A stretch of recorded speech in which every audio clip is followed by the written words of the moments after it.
2001 fue un año de transición para Nintendo, así como para el sector de los videojuegos y el entretenimiento en general. La compañía japonesa se encontraba lanzando sus últimos juegos para la ya vieja Nintendo 64, que había tenido una dura batalla contra la PlayStation 1 y la Sega Saturn, y que ya se encontraba luchando contra máquinas de la siguiente generación. Pero esto no era todo, ya que la Game Boy Color había tenido un gran éxito y junto con sus demás versiones había logrado vender cientos de millones de unidades en todo el mundo. A pesar de que Nintendo ya no era tan dominante en el mercado como en los 80, la Gran N disfrutaba de una gran reputación gracias a los críticamente aclamados juegos y consolas que habían logrado crear a lo largo de los siguientes años. Podríamos decir que para 2001 la mayoría de las franquicias de la compañía se encontraban ya bien desarrolladas. Mario gozaba de abundantes spin-offs apoyados por la enorme popularidad de sus juegos principales. Zelda había hecho una transición épica a la tercera dimensión con 2 juegos para la N64, que fueron elogiados por la prensa. Rareware todavía estaba con Nintendo, encargándose del futuro de la franquicia Donkey Kong, así como de sus proyectos personales. Pokémon, que se había convertido en un fenómeno, contaba ya con su segunda generación de juegos que respetaba el legado de la primera. Star Fox y F-Zero también habían tenido éxito en su paso por la Nintendo 64, al igual que los juegos de Kirby, y la franquicia de Smash Bros. Solo acababa de empezar. Como pueden ver, la evolución de las series de la compañía volvía a esta época muy excitante para los jugadores. Y con todo esto, miles de fans esperaban ver a estos populares personajes en nuevas aventuras utilizando los novedosos gráficos de la nueva generación. 2001 sería, en mi opinión, el último año de la Nintendo clásica, antes de hacer la transición a la empresa moderna que hoy conocemos.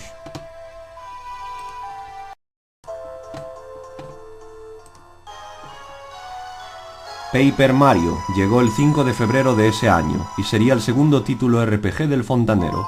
El título original, Mario Story, había estado en desarrollo desde hace unos años, pero no se había completado hasta el final de la vida de la consola.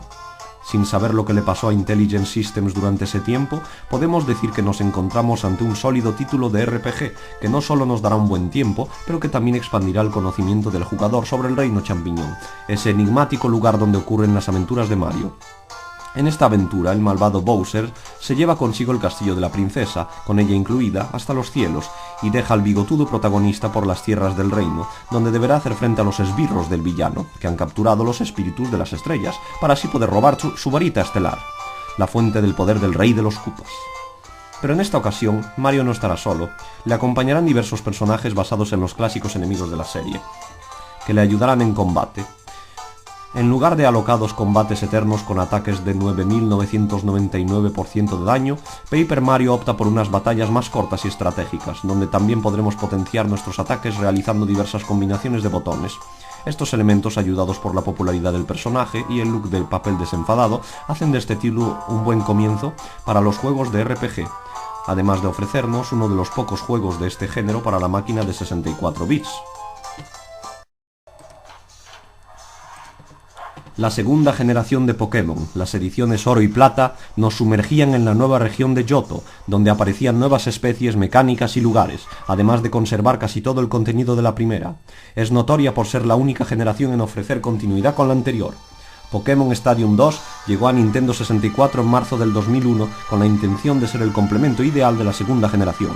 Con más de 250 monstruos de bolsillo disponibles, podíamos hacer batallas libres, participar en torneos, jugar a minijuegos y, por supuesto, transferir los Pokémon de las ediciones Game Boy con el Transfer Pack. El primer Stadium ya era un juego muy completo, pero su secuela tuvo mejor presentación y más funciones como regalos especiales, una habitación que decorar y hasta un modo para aprender datos y funciones del gameplay. Las peleas funcionan igual que en los juegos de Game Boy, así que lo más importante a destacar es el aspecto técnico. Los remix de este título son de buena calidad, y los modelos de los nuevos Pokémon son muy fieles a los artworks. Stadium 2 fue el último juego de la Nintendo 64 en superar las 2 millones de ventas. Era una época muy querida para la saga de monstruos de bolsillo, donde la franquicia aún estaba en su hegemonía y todavía se respetaba el legado de la primera generación. A principios de abril saldría Dr. Mario 64 para la vieja máquina de sobremesa. Los juegos de Dr. Mario son puzzles donde debemos amontonar píldoras del mismo color para acabar con los virus.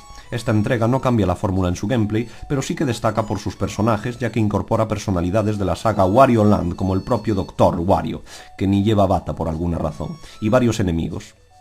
Es el primer juego de la saga en incorporar enfrentamientos para hasta 4 jugadores, donde podremos obstruir a nuestro rival a base de combos. Trae un modo historia, además de los clásicos modos. Un juego corto, pero bien presentado para los últimos días de la consola. Kirby's Tilt and Tumble llegaría para la Game Boy Color el 11 de abril y nos presentaría uno de los pocos cartuchos con acelerómetro, que nos permitiría controlar a Kirby como una pelota, haciéndole rodar inclinando la consola entera para moverse y sacudiéndola para hacerle saltar, con un control que resulta extraño pero fácil de entender. Recoges relojes para aumentar la cantidad de tiempo y estrellas para el marcador. Este título cambia bastante la fórmula de la serie, pero se trata de una buena innovación adornada con niveles a todo color y fases de plataforma originales. Este es el último juego del personaje creado para la vieja portátil de 8 bits. Mario Party 3 llegaría en mayo de ese año y presentaría el último título first party de la consola de 64 bits, una última fiesta para Mario y sus amigos con varias novedades, algunas de ellas exclusivas de esta entrega. Tenemos por primera vez un modo historia con cutscenes, minijuegos de duelo para 2 jugadores, un modo batalla donde debemos combatir a nuestros oponentes usando enemigos clásicos y 2 personajes nuevos en forma de Waluigi y Daisy. Mario Party 3 también es notorio por su estilo. En esta ocasión, el juego adopta un look de papel, los tableros parecen ocurrir en las páginas de un libro y los minijuegos también se benefician de esta estética que los hace envejecer mejor. Esta es la fiesta más grande de Mario en la Nintendo 64, pero como el juego salió muy tarde en la vida de la consola, no tuvo tanto éxito como sus predecesores.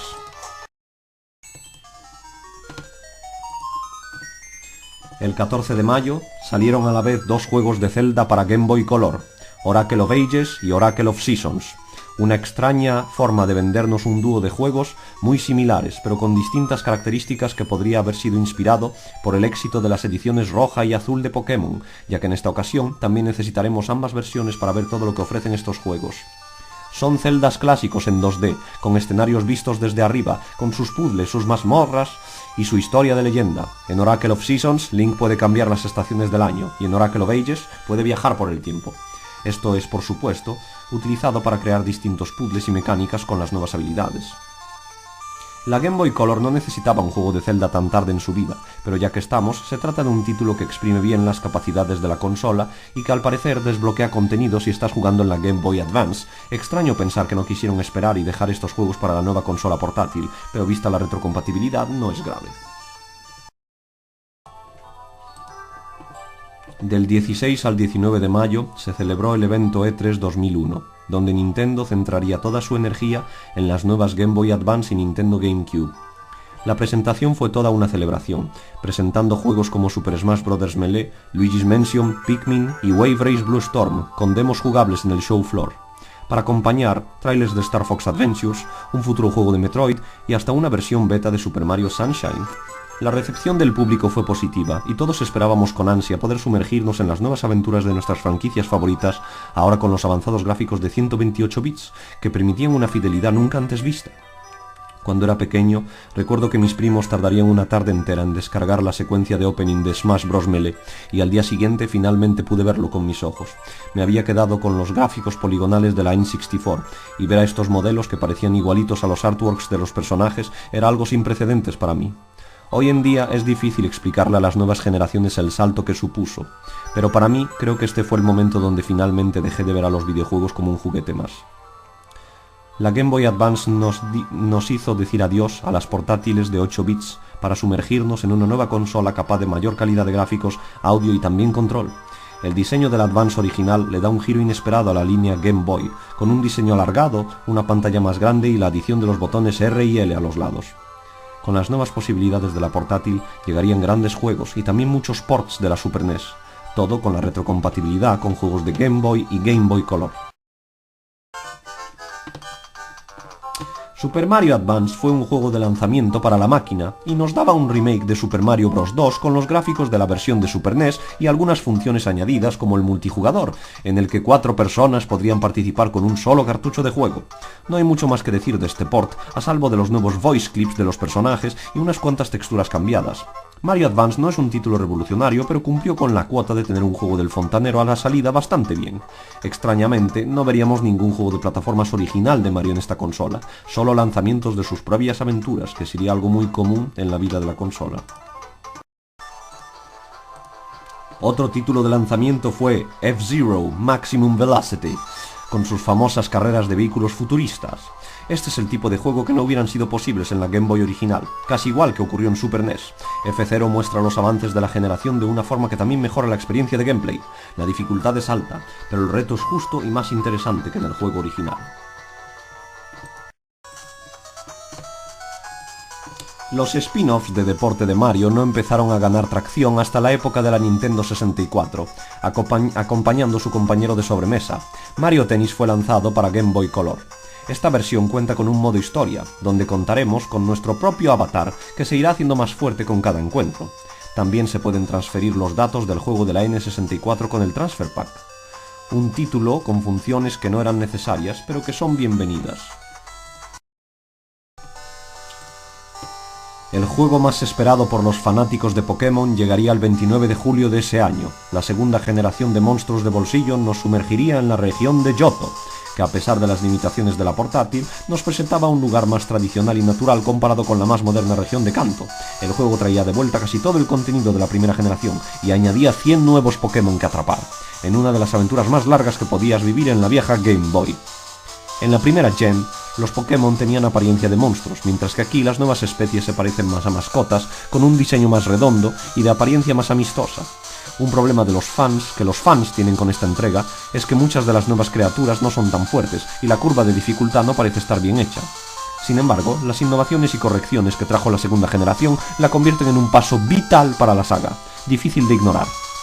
En esta edición cristal, que fue lanzada en un cartucho exclusivo de Game Boy Color, se añaden más animaciones para los combates y algunos cambios que hacen la aventura más grande, sin que esto la desvíe de sus hermanas, las ediciones Oro y Plata.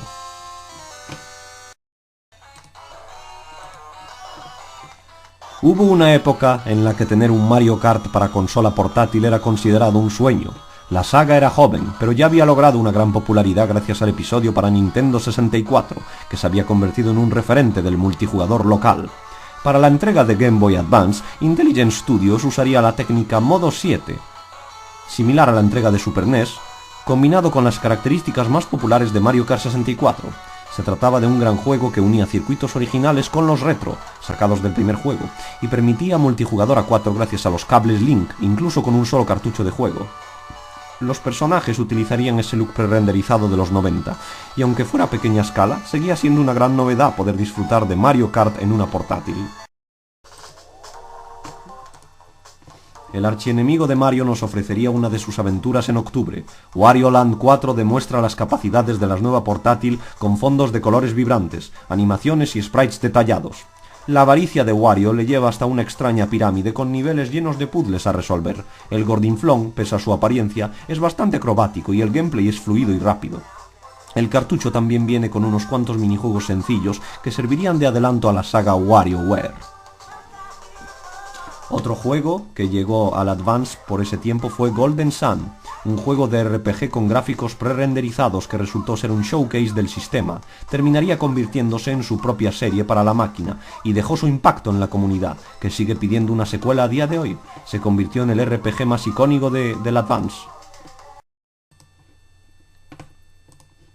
La GameCube había aterrizado en el país nipón unos meses atrás, pero tardaría hasta noviembre en llegar a territorio occidental. La consola tiene un aspecto moderno, similar a un cubo, haciendo honor a su nombre, que venía en 3 colores, morado, la original, negro y naranja, exclusiva de Japón. Junto con ella, apreciamos el mando más pequeño y cómodo, que es considerado por muchos como uno de los mejores de la historia de la industria, poniendo los botones de una manera que resulta desigual pero ordenada, dándole prioridad al botón A con el resto alrededor. A esto se le añade los gatillos R y L, 2 joysticks y función de vibración ya integrada en el mando. Se trataba sin duda del mando más cómodo que nos había ofrecido Nintendo hasta ahora. Encendemos la consola y lo primero que vemos es esta especie de menú abstracto que parece tener lugar en un cubo transparente.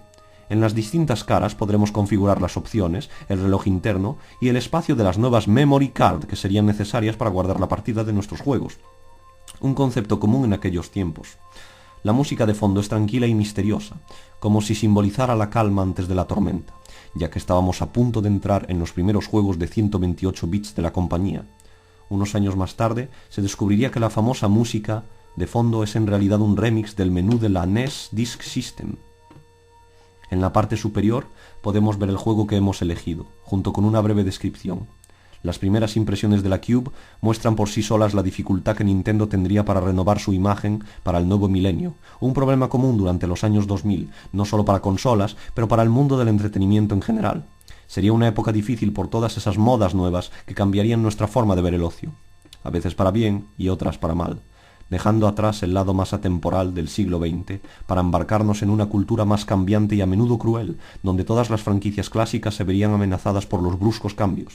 Y Nintendo, siendo ya la dueña de varias series longevas, vería su reputación muy afectada durante esta época. Pero recordemos que los juegos del 2001 comenzaron a crearse a finales de los 90, así que en cierto modo queda un poco de la esencia de ese tiempo en estos últimos juegos de este año. El primero de ellos sería un juego de la franquicia de Mario, pero no de Mario.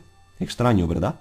Ya desde el lanzamiento, una costumbre se rompe y nos da una prueba de lo especial que sería la GameCube. Luigi's Mansion nos propone un juego distinto, donde Luigi debe rescatar a su famoso hermano de una mansión encantada, utilizando una aspiradora para darle guerra a los fantasmas del lugar. En su idea original no suena tan excitante como lo sería otra gran odisea de Mario, pero su gameplay resulta demostrar bien las posibilidades del mando, usando los gatillos para aspirar y combinando ambos joysticks para mover a Luigi con precisión. Es un juego corto, con un toque arcade. Puedes acabarlo en unas pocas horas, pero es fácil de rejugar, pudiendo mejorar tu puntuación máxima. Esta fue la primera vez que pudimos ver el lado más cobarde y tímido del hermano de Mario, que hasta entonces era un mero jugador 2 sin muchas cualidades destacables. Este juego le daría su propia serie, que sigue hasta hoy.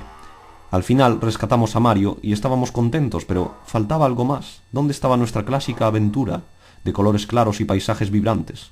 El lanzamiento de la GameCube no tiene una respuesta exacta a esto, pero sí que cuenta con otro juego que resulta ser lo contrario de la peculiar aventura de Luigi.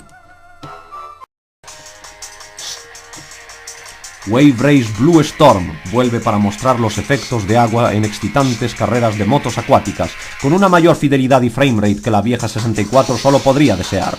Blue Storm no es necesariamente más grande que su predecesor, pero sí mejora casi todos los apartados del clásico del 96 para ofrecernos circuitos más complejos con la inclusión de distintos tipos de tiempo que afectan el oleaje y extras como el modo desafío o el multijugador para 4 jugadores. Este título es muy divertido y rejugable, pero necesitarás un tiempo para acostumbrarte a los controles que te tendrán luchando contra las olas durante toda la carrera. El juego viene completado con un look más moderno y estilizado que el original, poniendo más énfasis en sus personajes y en tener una atmósfera cool durante todo el gameplay. Es una gran demostración del poder de la máquina que combina unos escenarios agradables y detallados con un gameplay frenético. El genio Shigeru Miyamoto se encontraba en su jardín observando la actividad de unas hormigas cuando se le ocurrió una idea para un proyecto que combinaría la sensación de un entorno natural con el lado más práctico de un gameplay adictivo y estratégico. Las piezas no encajaron desde el principio, pero una vez puesto en orden, Pikmin se convertiría en una de las series más especiales de la compañía. La historia empieza cuando el Capitán Olimar se estrella contra un planeta hostil. Una vez de pie, descubre que las 30 piezas de su nave han sido esparcidas por el vasto territorio, y que cuenta con solo 30 días para recuperarlas antes de que sus reservas se agoten. En el camino se encontrará a los Pikmin, unas curiosas criaturas mitad planta, mitad animal, que le ayudarán en su aventura. Cada día en el juego ocurren unos 15 minutos, y debes dirigir a tu escuadrón de Pikmin para realizar el mayor número de tareas posibles en este tiempo limitado. Es un juego raro, a veces frustrante, sobre todo con esos glitches que tiene la primera entrega, como los Pikmin cayéndose del escenario cuando se quedan atrapados debajo de un puente y cosas de ese estilo. Pero también se trata de un título muy rejugable donde cada gameplay es realmente distinto, y nuestros intentos por mejorar nuestros tiempos nos llevan a caminos que no pensábamos que eran posibles en anteriores walkthroughs. Pikmin fue una grata sorpresa para la GameCube, pero aún tendríamos que esperar a la secuela para que el proyecto diera su máximo potencial. Aún así, este primer episodio nos introduce su singular gameplay en una gran combinación de potencia gráfica y creatividad. El tener a cientos de Pikmin en el terreno sin ningún problema de slowdown sigue siendo un auténtico showcase para la consola.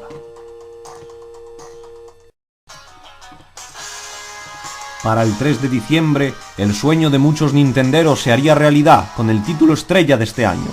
La espera había sido larga, y algunos habían comprado la nueva consola desde antes, pero solo podían comentar sobre los menús, porque estaban esperando este crossover. Super Smash Bros. Melee no es solo un gran juego de fiesta para 4 jugadores, sino que también representa una gran colección de toda la historia de Nintendo. Los gráficos y el sonido de la máquina de 128 bits trajeron una fidelidad nunca antes vista, de personajes que habían sido conocidos desde los 80, ahora todos juntos protagonizando el primer bombazo de la Cube. Melee es una mejora sobre todo lo que tenía Smash 64, más personajes, más niveles, más modos, más objetos, ediciones como torneos y modos especiales. Todo esto con un sinfín de referencias a la historia de la compañía, que ya empezaba a hacer uso del factor nostalgia. Para completar el paquete, el título trae más de 200 trofeos a coleccionar, haciendo todavía más guiños a juegos populares y oscuros de la industria, desde la NES hasta la Nintendo 64, representados en una gran colección. Realmente hay poco que pueda decir sobre este juego que no haya sido dicho por otros, pero creo que el mayor factor que contribuyó a su estatus fue su timing. El juego llegó en el momento en el que todos queríamos ver a estos clásicos personajes con los avances técnicos de la época. Queríamos ver cómo era el reino champiñón, o la selva de Donkey Kong, sin las limitaciones de sistemas anteriores, y queríamos escuchar esas míticas melodías del gaming de los 90, ahora con buenos remix en calidad de CD. Melee también marcó el final de una época. A pesar de ser un juego del 2001, los diseños de personajes están sacados de sus antiguos juegos, pues la GameCube aún no tenía bien definida su identidad. Para el año siguiente, en 2002, muchas franquicias pasarían por reboots que cambiarían su estilo. Mario Sunshine, Zelda Wind Waker, Star Fox Adventures, Donkey Konga, Pokémon Rubí y Zafiro. Estos títulos trajeron cambios inesperados que dividirían a los fans de la compañía para siempre. Pero Melee era distinto. Era como ese último momento de familiaridad antes de la transición a una Nintendo más moderna. Al menos así lo veo yo. En lo personal, Melee supuso el antes y el después para mí en mi hobby de consolas. Pasar de verlas como un juguete más a apreciarlas como algo mucho más grande e importante en mi vida. Gracias por ver este vídeo, espero que les haya gustado y nos veremos en el siguiente. ¡Hasta luego!